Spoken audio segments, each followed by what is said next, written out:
Good Sunday morning, and thanks for joining us for Inside Utah Politics. I'm Mills.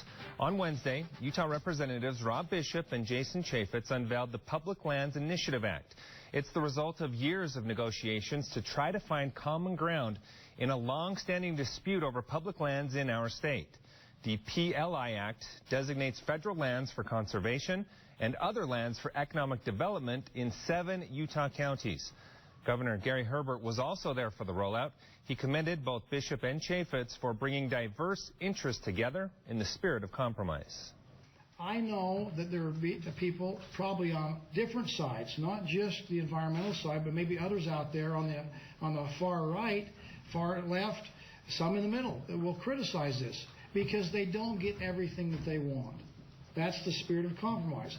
It's easy to take a look, I expect, as people get in and review this draft proposal, to criticize it. Some of it has to do with attitude. The counties involved in this proposal include Summit, Duchesne, Carbon, Uinta, Grand, Emery, and San Juan. Representatives Bishop and Chaffetz are here to help us break down the proposal in greater detail. Gentlemen, great to have you with us. Welcome to Inside Utah Politics. Thanks for having us. So you unveiled the proposal on Wednesday, but there really was years in the making to get to that point. So talk to us about what it took to get to that point to unveil it. Well, we realized that if you want to have solutions to some of the problems we've been having ongoing, you have to think things differently.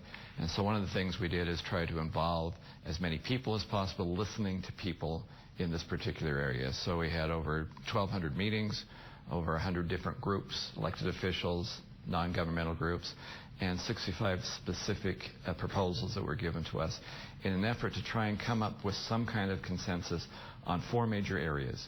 One, we wanted to conserve areas that were worthy of conservation. We wanted to create guaranteed recreation access for Utahns. We wanted to ensure economic opportunity so we can pay for schools and get good paying jobs. And number 4, we want to have some certainty so this kind of debate does not have to continue over and over and over again. And that's still the principles that are driving us. When you talk about bringing these hundreds of groups together, who are we talking about? Who came to the table for this? Well, first and foremost, the citizens who actually live there, the Utahns who raise the sheep and work the wells and have recreation businesses, people that are retired. We wanted this to be very much a bottom-up approach, not Washington, D.C. coming in saying, hey, this is how you should do it. We really tried to listen to the local folks.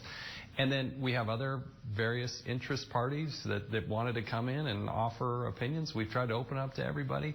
It takes a long time, but it's the better, smarter way to get to a consensus that will ultimately pass in the House and then in the Senate. So when you hear people coming out and saying, I wasn't listened to, what's your response to that?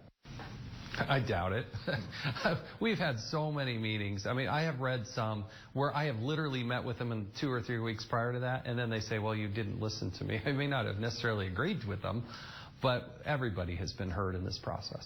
We have obviously given preference to Utahns, and some of our greatest critics are those who live outside the state and are not going to be impacted by this. But what Utahns need, to me, that's very important. If we're going to have a public land state, and we are, the question is who actually makes the decisions of those lands, and that should be those people who reside here, and that's where we give preference. So when we're talking about the bottom line here, the goal of preserving land and using some land for economic development, how does this act come together to do that specifically?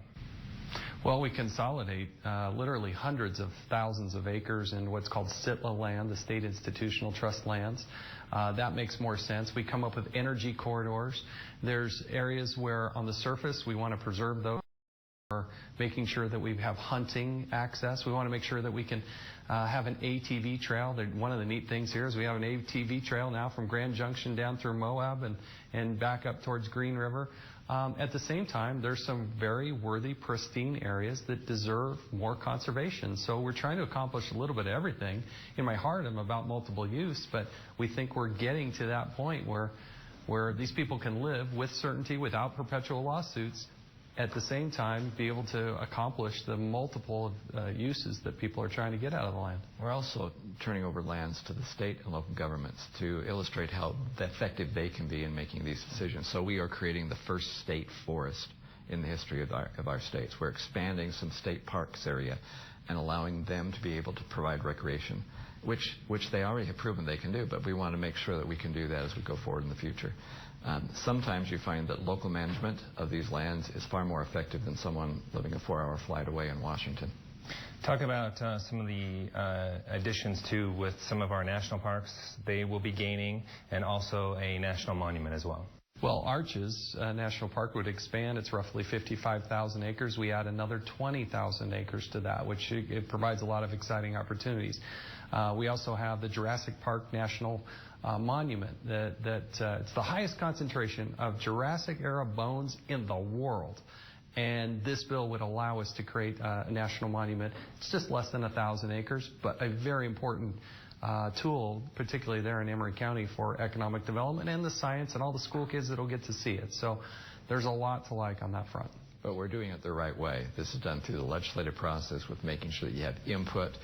That's not how most monuments are being made these days. We're doing it the proper way.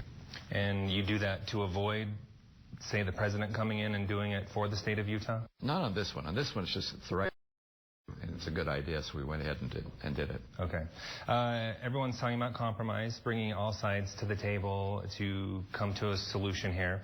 What are some of the things that you guys had to give up as part of your compromise? What don't you like personally about this plan? Look, I want to get through and be able to look in the mirror and know that it's the right bill, that we did the very best we could for the people who live locally there. I love Utah. I travel there. I'm a Utahn. But you know what? The people that live there and work there and have for generations, I give a lot more deference to their opinion. And those are the people I want to be able to look in the eye and say that this is a good thing. What about you, Well, Congressman? look, if I had my way, there'd be no new wilderness created. But I realized that by creating the wilderness here and also taking some of the wilderness study areas off of the rolls, you can actually produce something that helps the people who live there. And if we're not making decisions on how we use the land that actually help people, then there's no purpose in having the land in the first place, no purpose in controlling anything. So I think, it's a trade-off. I did some things I wasn't really crazy about doing, but ultimately it's going to help our constituents and help the people of Utah have better lives out there. A commission in the state of Utah has recommended litigation and going after the federal government through the courts. Can these two efforts go hand in hand together, or does one trump the other? No. They're not necessarily tied together, but they do not conflict one with another. You can do both tracks, and both tracks have some positive benefits that can be gained from it. So I support what the state is doing and would like to help them as much as we can. But at the same time, that does not inhibit what we're trying to do with these exchanges by bringing some rationality to the process. So as you move forward, this is 7 counties. We know here in the state of Utah, the federal government controls about 66% of the land. Can you continue building on this in the future? And is that the whole point, is to get this one done and then move into other areas as well? Process is very important. If you have a bottom-up approach, we allow everybody to come to the table. That's the way it should be done. And now we see in Wyoming and other places, they're going to start to replicate this process. What's been done in the past with other lands bills, that's just not right. And to use the Antiquities Act the way the president has in the past, that's fundamentally flawed at its core as well.